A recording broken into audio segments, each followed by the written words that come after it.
In the vast darkness between stars, where civilizations rise and fall like waves against cosmic shores, there exists one truth that even the most ancient species have come to acknowledge. Never underestimate a species that mourns its dead and remembers its debts. The galaxy had dismissed humanity as another upstart race, too emotional, too reckless, too willing to die for abstract concepts like honor and friendship. They called humans the bleeding hearts of the cosmos, a joke shared in alien cantinas across 1,000 worlds. They stopped laughing the day humanity proved that loyalty isn't weakness, it's the most terrifying weapon in the universe. This is the story of how a single act of kindness toward a dying human child sparked a revolution that would reshape the balance of power across the galaxy forever. It's about debts that compound across generations, about promises kept beyond death, and about why the phrase humanity remembers became both blessing and curse to every species that heard it. Some called it the greatest love story ever told. Others called it the most beautiful revenge. Both were right. The mining station Corvallis 7 hung like a metal parasite against the asteroid's dark surface, its lights creating small pools of civilization in the endless void.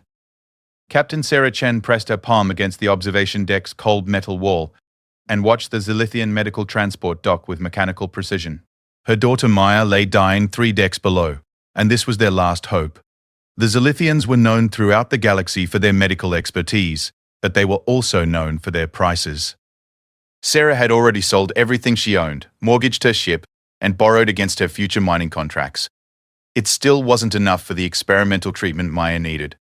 Dr. Vexstar emerged from the transport, his scaled hide shimmering under the station's harsh lights. The Zilithian moved with the fluid grace of his aquatic ancestry, gills fluttering slightly in the station's recycled air. Behind him came his assistant, Kreeneth, carrying a case of medical equipment that represented Sarah's only chance. "Captain Chen?" Dr. Vexstar's translator rendered his words in flat, emotionless tones. "I have reviewed your daughter's medical files. The neurological decay is advanced, but not yet irreversible. However, the treatment cost remains firm, 50,000 galactic credits." Sarah's throat tightened. She had managed to scrape together 37,000, mostly through loans that would keep her in debt for the rest of her life. "Doctor, I know what we agreed, but please, she's only 8 years old. I can give you everything I have now, and I promise you'll get the rest. Humans always pay our debts." The Zilithian's large, dark eyes studied her for a long moment. His species had evolved from deep-sea predators, and those ancient instincts still showed in the way he evaluated potential threats or opportunities. "Your species has a reputation for emotional decision-making, Captain. Promises made in desperation are rarely kept once the crisis passes. Not by humans," Sarah said firmly. "We remember our debts. We remember who helped us when we had nothing. And we remember who turned us away." Dr. Vexstar exchanged a look with his assistant. Kreeneth was younger, her scales still bright with youth, and something in her expression suggested uncertainty. The older Zilithian's gills fluttered in what Sarah had learned was their equivalent of a sigh. "I am a physician, not a charity organization. Without full payment, I cannot proceed." Sarah felt something break inside her chest. She had known this moment might come, but knowing didn't make it easier. Then Maya dies. "The universe is full of death, Captain. I cannot save them all." As Dr. Vexstar turned to leave, young Kreeneth stepped forward. "Wait." Her voice carried the musical tones of youth, translated into hesitant human speech. "Uncle, perhaps we could accept partial payment. The treatment ingredients are not so expensive. Our time is valuable, yes, but..." "Kreeneth, we have discussed this. Charity leads to poverty." But the young Zilithian's attention had shifted to something behind Sarah. Maya had somehow managed to leave her medical bed and stood in the corridor, her small frame supported by the wall. The neural disease had stolen much of her motor control, but her eyes were still bright with intelligence. "Are you the fish doctor?" Maya asked, her words slurred but understandable. Kreeneth knelt down to Maya's level, her massive form somehow managing to appear gentle. "I am Kreeneth, and you are Maya, yes? Mom says you can fix my brain. But we don't have enough money." Maya's matter-of-fact acceptance of the situation hit harder than any pleading could have. "It's okay, though. Mom tried really hard." Kreeneth looked up at her uncle, then back at the child. "Maya, do you know about the deep current?" Maya shook her head. "It is our most sacred belief. The deep current carries all life, connects all things. When we help another return to the current's flow, the current remembers. It brings that kindness back to us when we need it most. Dr. Vextar's gills fluttered more rapidly. Craneth theological discussions will not cure this child. No, uncle. But maybe the current brought us here for a reason. She stood and faced the older Zalithian directly. I will cover the remaining cost from my personal savings. Consider it an investment in the deep current. The argument that followed was conducted in rapid Zalithian, their translators struggling to keep up with the musical complexity of their native tongue. Sarah caught fragments. Words about responsibility, about precedent, about the danger of emotional attachments. But she also heard something else. Genuine affection between uncle and niece, and growing uncertainty in the older doctor's voice. Finally, Dr. Vextar turned back to them. Very well, we will proceed with treatment. But I want it clearly understood that this is an exceptional circumstance, not a new policy. The next 72 hours blurred together in a haze of medical procedures, monitoring equipment, and cautious hope. The Zalithian treatment involved introducing specially modified neural tissue that would halt the disease's progress and slowly repair the existing damage. It was delicate work, requiring precise timing and constant adjustment. Sarah never left Maya's side, and she noticed that Krenith often stayed late, checking on Maya's progress when her shift was officially over. The young Zalithian would talk to Maya about her homeworld, about the great underwater cities where her people lived, about the festivals of light that marked their seasonal celebrations. Why did you really help us? Sarah asked during one of these late-night vigils. Krenith's gills fluttered thoughtfully. Your species fascinates me. Most races, when faced with impossible debt, would either rage against fate or seek someone to blame. But you spoke of remembering debts as if it were an honor, not a burden. I wanted to see if that was real. It's real, Sarah said quietly. We remember everything. Every kindness, every betrayal, every debt. It's not always a blessing. But it makes you who you are. On the third day, Maya opened her eyes and asked for breakfast. Her motor control had improved dramatically, and the neural scans showed the disease's progression had not just stopped, but begun reversing. She would make a full recovery. As the Zalithians prepared to leave, Sarah signed the debt agreement, 13,000 credits, to be paid over 10 years with reasonable interest. It was manageable, barely, but she would honor every credit of it. There is something else, Dr. Vextar said as they stood at the airlock. My niece has been accepted to study at the Galactic Medical Institute on Proxima Station. It is a great honor, but also very expensive. Her parents died in a deep-sea excavation accident, and she is my responsibility. Sarah understood immediately. How much? 47,000 credits. I mention this only because you spoke of remembering debts. Krenith's kindness saved your daughter's life. I thought you should know about her circumstances. Dr. Vextar, Sarah said carefully, I don't have that kind of money, but I give you my word as a human being that Krenith will get her education. I don't know how yet, but she will. The older Zalithian studied her with those ancient predator's eyes. You would take on such a burden for someone not even of your species? She saved my daughter. That makes her family. 3 months later, Sarah stood before the Human Colonial Congress on Earth. She had used every favor, called in every debt, and leveraged every contact she had ever made.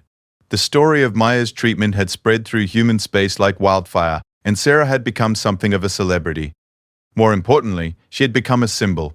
Honorable representatives, she said, standing at the podium in the Great Assembly Hall. Today I ask you to approve funding for the Human Gratitude Protocol, not as charity, but as an investment in our reputation among the stars. The proposal was unprecedented. A formal government program dedicated to repaying debts of honor even when no legal obligation existed.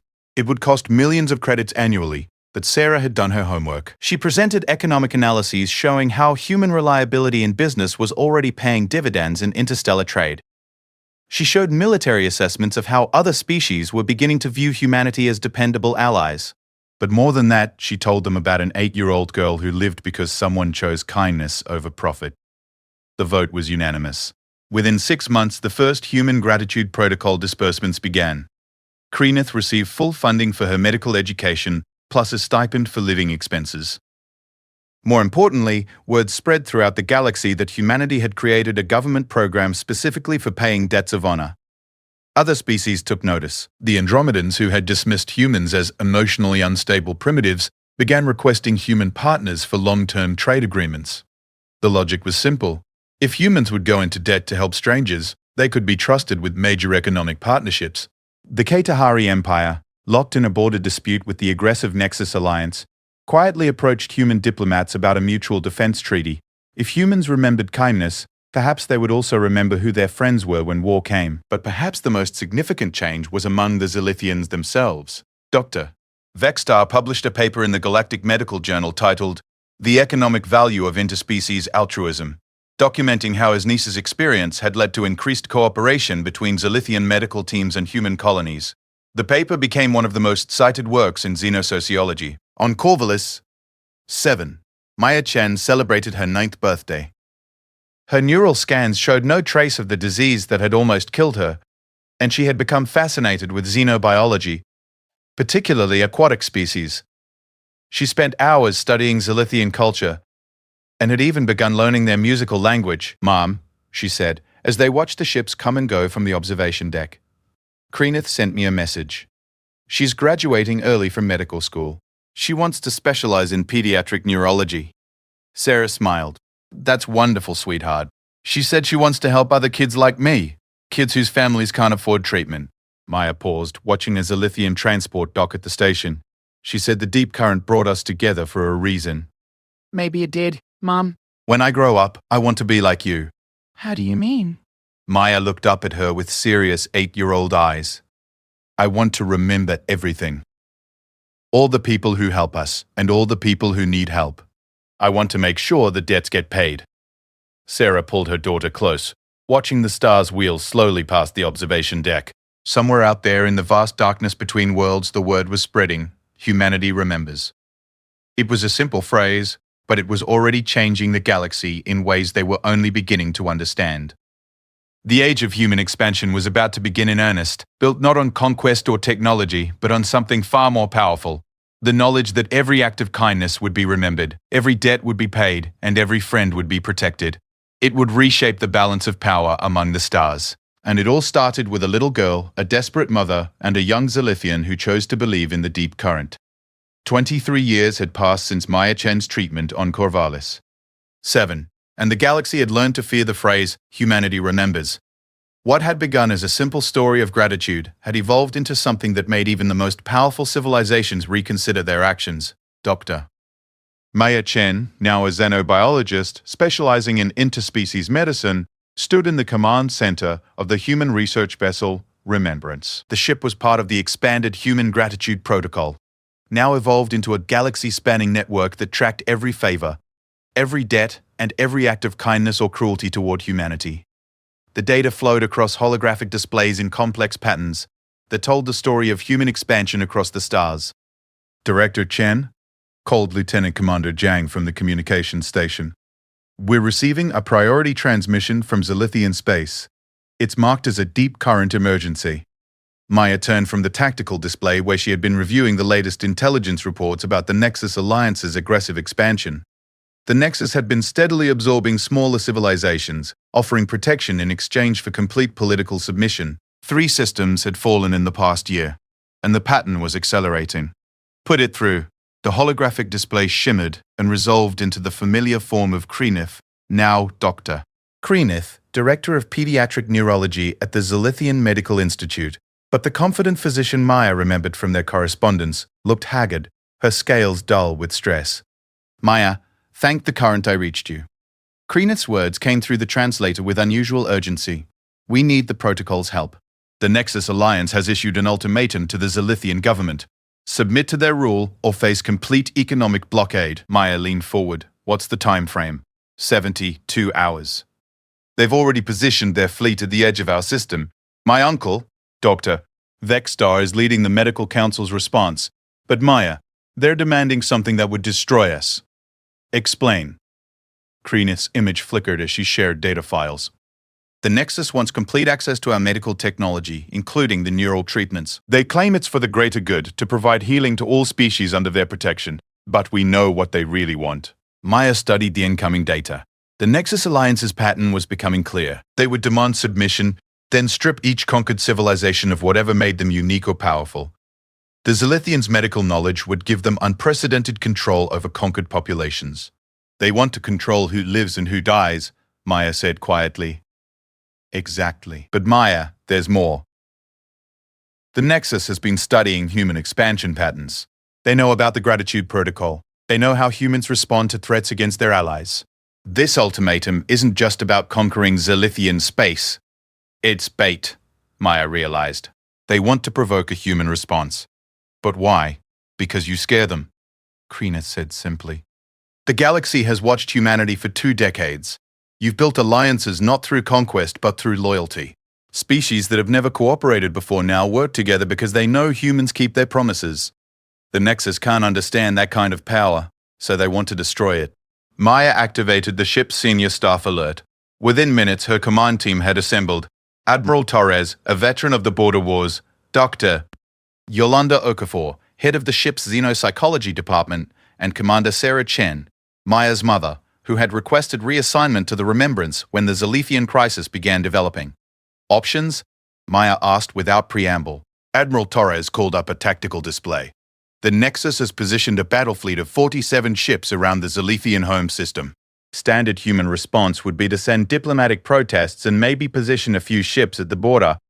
The Nexus expects this because it's how every other species has responded to their expansion. But we're not every other species, Commander Chen said quietly.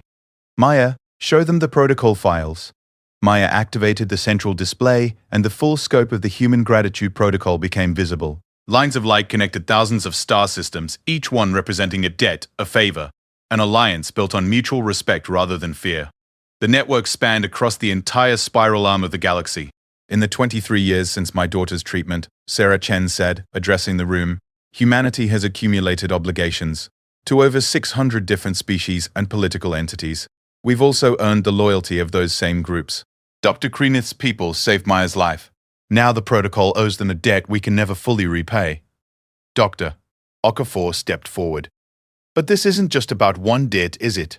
The Nexus is testing whether the entire protocol is real or just human propaganda. If we fail to respond, or if we respond weakly, every species in our network will question whether human promises mean anything. And if we respond too strongly, Admiral Torres added, we prove the Nexus claim that humans are just another aggressive species, wrapped in pretty rhetoric about loyalty and gratitude. Maya studied the display, watching the flow of information across human space. Messages of support were already flooding in from dozens of allied species. The Andromedans were offering their fastest ships. The Kautari Empire was mobilizing border fleets. Even the traditionally neutral Targan Collective had sent offers of assistance. But she also saw the other reports. Nexus agents were active in human space, spreading rumors about the cost of human loyalty. Some colonies were beginning to question whether the protocol's obligations were worth the risk of war with the expanding alliance. What would the Nexus expect us to do? Maya asked. Standard diplomatic response, Dr. Cherry. Okafor replied. Protests, economic sanctions, maybe a small show of force. They're counting on us to act like every other galactic power. Then we won't, Maya said, her voice carrying the same quiet determination her mother had shown all those years ago on Corvallis. 7. Commander Chen, activate Protocol 7. The room went silent. Protocol 7 was theoretical, existing in the files as a last resort option that had never been implemented. It called for the complete mobilization of the Human Alliance network in response to an existential threat to a protocol-protected species. Maya, Admiral Torres said carefully, Protocol 7 means calling in every debt, every favor, every alliance we've built over the past 2 decades. All of them. Simultaneously. I understand the implications, do you? We're talking about potentially destabilizing the entire galactic balance of power. Species that have been neutral for centuries would be forced to choose sides. Trade routes that have operated peacefully for decades could become battlefields. Maya looked at the image of Kreeneth, still waiting on the communication channel. Dr. Kreeneth, I need you to understand something. If we activate Protocol 7, there's no going back. The galaxy will never be the same. The Zilithian physician's gills fluttered slowly. Maya, when my uncle first decided to treat your mother's daughter, he thought he was making a simple medical decision. He had no idea that it would lead to a transformation in how species interact across the galaxy. Sometimes the right choice is also the dangerous choice. The deep current remembers, Maya said, unconsciously echoing the Zilithian phrase she had learned as a child. The deep current remembers, Kreeneth agreed, and so do humans. Maya turned to her communications officer.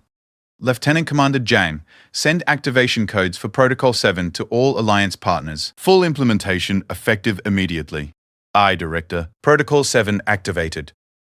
The next 18 hours transformed the galaxy. The first response came from the Andromedans, who had built their entire trade empire on the foundation of human reliability. Within 4 hours, their merchant fleet had repositioned to block all Nexus access to the major trade routes. 12 star systems that depended on Andromedan commerce suddenly found themselves cut off from essential supplies. The Qatari Empire, honoring their mutual defense agreement with humanity, mobilized their entire border fleet and began massing at the edge of Nexus space. Their message was simple. Any attack on human allies would be treated as an attack on the Empire itself. But the most devastating response came from the smaller species, the ones the galaxy had largely forgotten.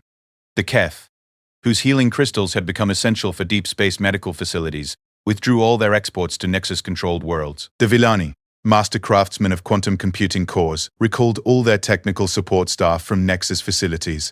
The Morphan collectives, who maintained the communication networks that kept galactic civilization functioning, began experiencing mysterious technical difficulties in all Nexus systems. Within 12 hours, the Nexus Alliance was facing economic collapse across 17 different sectors. But Maya knew this was only the beginning. The real test would come when the Nexus realized that their carefully planned expansion had triggered something unprecedented in galactic history. The first true interspecies alliance, built on loyalty rather than fear. Commander Chen appeared at Maya's shoulder as she watched the tactical displays. The Nexus commander is requesting communication. Admiral Kekstar? Maya had studied the Nexus leadership extensively. The reptilian admiral was known for his tactical brilliance and complete ruthlessness. He wants to speak directly to the senior human authority. Apparently, he doesn't understand our command structure. Maya smiled grimly. The Nexus, like most hierarchical species, assumed that all important decisions came from a single leader. They couldn't comprehend a system where authority flowed from shared obligations and mutual respect. Put him through. The holographic display resolved into the imposing figure of Admiral Kekstar. The Nexus officer's scaled hide bore the ritual scarification of his rank, and his cold eyes held a predatory intelligence that had made him feared across the galaxy. I am Admiral Kekstar of the Nexus First Fleet. I demand to speak with the human leader responsible for this coordinated aggression against legitimate Nexus expansion. I am Director Maya Chen of the Human Gratitude Protocol. The actions you're experiencing are not aggression, Admiral. They're the natural consequence of threatening our allies. Your allies? Kekstar's mandible clicked in what Maya recognized as contemptuous laughter. You mean your economic dependencies? Remove your bribes and threats, and see how quickly your so-called alliance crumbles.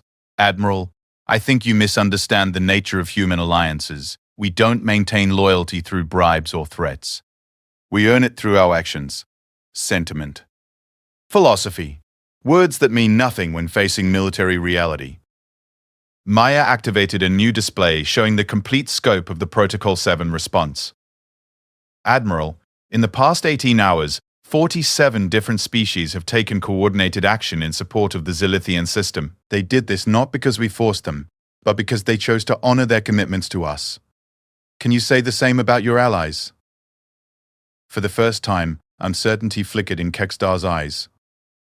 You're bluffing. No species would risk their own interests for abstract concepts like loyalty. Would you like to test that theory? Because I should mention that this is only the beginning of Protocol 7. We haven't even activated the secondary networks yet.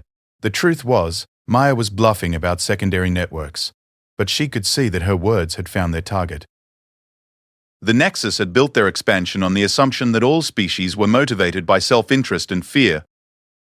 The possibility that they had misjudged human nature was clearly disturbing to the Admiral. What are your terms? Kekstar asked finally. Complete withdrawal from Zilithian space, formal recognition of Zilithian sovereignty, and a public apology for threatening our allies. Impossible. The Nexus Alliance does not retreat. Then the galaxy will learn whether the Nexus Alliance can survive without trade, communication networks, medical supplies, quantum computing, and the cooperation of every species that has learned to trust human promises. The communication ended abruptly, but Maya knew the message had been received. The Nexus would need time to process this new reality, time to understand that they had encountered something unprecedented in galactic history. As she watched the tactical displays, Maya thought about her mother's words all those years ago on Corvallis. 7. Humans remember everything. Every kindness, every betrayal, every debt. The galaxy was about to learn just how dangerous it was to threaten the people humanity remembered. The final confrontation came not with the thunder of weapons, but with the silence of empty space lanes and the whisper of failing life support systems. Admiral Kekstar stood before the tactical display in his flagship's command center, watching the systematic collapse of the Nexus Alliance's infrastructure. 57 hours had passed since the humans activated their Protocol 7, and the effects were cascading through every aspect of Nexus civilization. "Report," he ordered, his voice betraying none of the growing concern that gnawed at his tactical mind. Subcommander Vexgull consulted his datapad. "Food shipments from the Keth farming worlds have stopped completely. Our industrial worlds are reporting critical shortages of quantum computing cores. Communication delays between systems are increasing as the Morphin networks continue to experience technical failures." "And our military status?" "Intact, Admiral. Our ships remain fully operational." "But..." Vexgull hesitated. "Speak, sir. 17 of our subject species have requested immediate audiences with our regional governors. Intelligence suggests they're considering withdrawal from the Alliance." Kekstar's claws clicked against the metal console. The Nexus had built their empire on the simple principle that strength demanded submission. They had never encountered a power that could strangle an empire without firing a single shot. "Sir," the communications officer called out, "we're receiving multiple transmissions from across the galaxy. Every major news network wants a statement about the human response. The stock markets in 12 different systems have suspended trading pending resolution of the crisis." Through the view screen, Kekstar could see his mighty fleet surrounding the Zalithian homeworld. 47 ships, each one capable of reducing the planet to radioactive dust. Yet somehow they had become irrelevant. "Admiral," Vexgull said quietly, "perhaps we should reconsider the humans' terms. The Nexus does not negotiate from weakness. Sir, with respect, are we negotiating from strength? Our economic networks are collapsing. Our subject species are questioning their loyalty, and the humans haven't even deployed their military forces yet." Kekstar turned to study the tactical display showing human space. The truth was disturbing. While the Nexus had massed their entire available fleet around one system, humanity hadn't moved a single warship. Their response had been entirely economic and diplomatic. Yet it was proving more devastating than any military campaign. "Get me Director Chen again." Across the galaxy, aboard the human research vessel Remembrance, Maya Chen was coordinating what had become the largest peaceful resistance movement in galactic history. The command center buzzed with activity as reports flowed in from hundreds of allied worlds. The Villani Tech Council reports that all Nexus industrial systems have lost quantum computing capability, Dr. Okafor announced. Their manufacturing output has dropped by 67%. Andromedan Trade Authority confirms complete suspension of all commerce with Nexus territories, added Lieutenant Commander Zhang. They're requesting human mediation to establish new trade routes that bypass Nexus space entirely. Maya nodded, then turned to her mother. "Status of the Zalithian system?" Commander Sarah Chen smiled. Dr. Vextar reports that the Nexus fleet hasn't moved from their positions, but they've stopped broadcasting threats. More importantly, Kreenith says the medical colleges across Zalithian space are receiving applications from species that have never shown interest in their techniques before. "The crisis is making them more valuable, not less," Maya observed. "Good. That's exactly what we wanted." The irony wasn't lost on her. The Nexus had threatened the Zalithians to steal their medical knowledge, but the human response had elevated Zalithian medicine to a symbol of independent cooperation. Every species watching the crisis was learning that aligning with the Human Alliance network offered more benefits than Nexus membership. Director Chen, the communications officer, announced, "Admiral Kekstar is requesting another conference. Put him through." This time, the Nexus commander's image showed signs of strain. His scales, which had been pristine during their first communication, now bore the dull sheen of stress. His reptilian eyes darted occasionally to displays beyond the camera's view. "Director Chen," Kekstar began, his translator struggling to render the subtle variations in his tone. "The Nexus Alliance seeks clarification on the scope of human intentions." "I'm afraid I don't understand, Admiral. This response of yours, this Protocol 7. What are its limits? How far will you push this economic warfare?" Maya leaned back in her chair, studying the alien commander with interest. "Admiral, I think you're misunderstanding the situation. This isn't warfare. This is simply the natural response of independent species choosing to honor their commitments to each other. You're destroying our civilization. No, Admiral. We're revealing what your civilization actually is. The Nexus Alliance isn't being destroyed by our actions. It's being abandoned by its own members because they've discovered there are better alternatives. Kekstar's claws extended slightly, a sign of agitation in his species. Name your terms for ending this assault.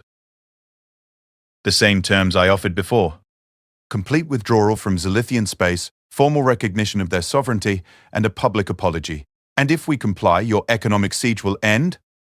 Maya paused thoughtfully. Admiral, you're still not understanding this correctly. There is no siege. What you're experiencing is the free choice of hundreds of independent species to prioritize their relationships with reliable partners over their obligations to an empire built on threats.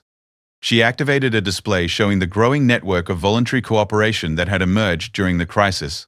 Species that had never worked together before were forming trade partnerships, sharing technology, and coordinating responses to various galactic challenges. The real question, Maya continued, is whether the Nexus Alliance wants to be part of this growing network of cooperation, or whether it wants to continue trying to build an empire through intimidation. For the first time, Kekstar looked genuinely uncertain. You would accept the Nexus as an equal partner? After we threatened your allies? Admiral, the Human Gratitude Protocol exists because a young Zilithian doctor chose kindness over profit when my mother had nothing to offer in return. 22 years later, that single act of compassion has created the largest voluntary alliance in galactic history. Imagine what might be possible if the Nexus chose cooperation over conquest. The communication ended without response. But Maya could see that her words had hit their target. The Nexus had built their identity around the idea that strength came from dominance. The possibility that cooperation might be more powerful than conquest was fundamentally challenging to everything they believed. Dr. Okafor appeared at Maya's shoulder. Do you think he'll take the offer seriously? I think he's terrified, Maya replied. The Nexus has spent centuries building an empire based on the assumption that every species is motivated by fear and self-interest.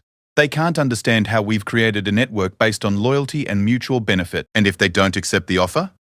Maya looked at the tactical displays showing the continued collapse of Nexus infrastructure. Then they'll learn that building an empire on threats is much easier than maintaining one when your victims have better alternatives. The answer came 18 hours later. Admiral Kekstar's flagship began broadcasting on all frequencies as it withdrew from the edge of the Zilithian system. The message was brief but unprecedented in Nexus history. The Nexus Alliance formally withdraws all territorial claims regarding the Zilithian system. We acknowledge Zilithian sovereignty and apologize for any misunderstanding regarding our intentions. We request the establishment of formal diplomatic relations with the Human Gratitude Protocol to discuss future cooperative agreements. Across the galaxy, the response was immediate. Stock markets that had been suspended resumed trading with massive gains. Communication networks that had been experiencing mysterious difficulties suddenly began operating at full efficiency.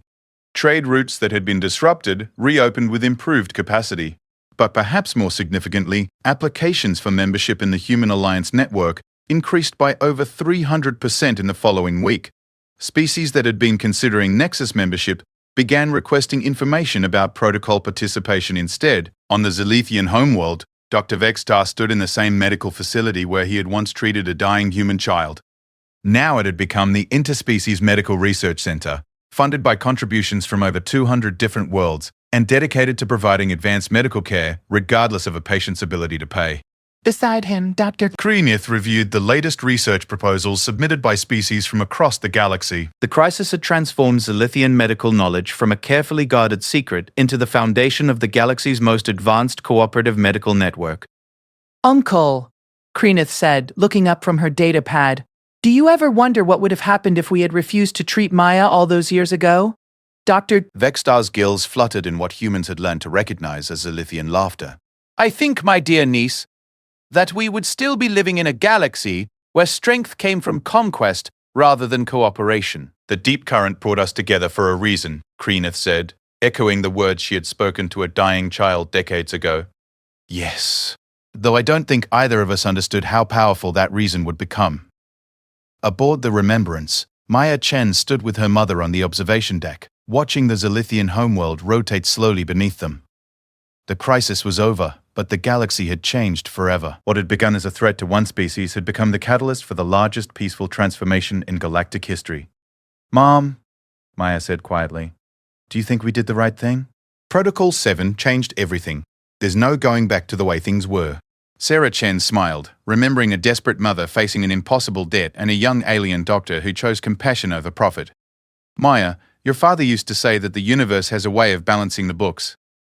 We never thought that saving one little girl would reshape galactic civilization, but maybe that's how the really important changes happen. One act of kindness at a time." And now? Now the galaxy knows that loyalty isn't weakness. It's the strongest force in the universe. Maya nodded, watching as ships from dozens of different species arrived at the Zilithian system. They came not as conquerors or supplicants, but as equals seeking to join something larger than themselves. The age of empire was ending, replaced by something unprecedented. A truly voluntary galactic community, built on mutual respect and shared obligations. In the cargo bay of one of the arriving ships, a young Nexus engineer named Tekfar carefully tended to his injured partner, a Villani quantum specialist who had been hurt in an industrial accident. The medical treatment they needed was experimental, expensive, and available only through the Zilithian research network. Tekvar had the funds to cover perhaps a quarter of the cost. But he had heard stories, whispered through the Nexus Alliance's communication networks, about how humans honored their debts and remembered acts of kindness. He had even heard rumors about something called the Gratitude Protocol, which helped species in need even when they had nothing to offer in return. As their ship docked with the medical station, Tekvar wondered if the stories were true. Could a galaxy really operate on principles other than fear and strength? Could strangers really be trusted to help without guaranteed compensation? He was about to find out. And somewhere in the vast darkness between stars, the deep current carried his hope towards species who had learned that the most powerful weapon in the universe wasn't a sword or a gun or even a fleet of warships. It was the simple promise, we remember. The galaxy would never be the same. Human loyalty is forever, and their gratitude reshapes the galaxy. HFY Stories.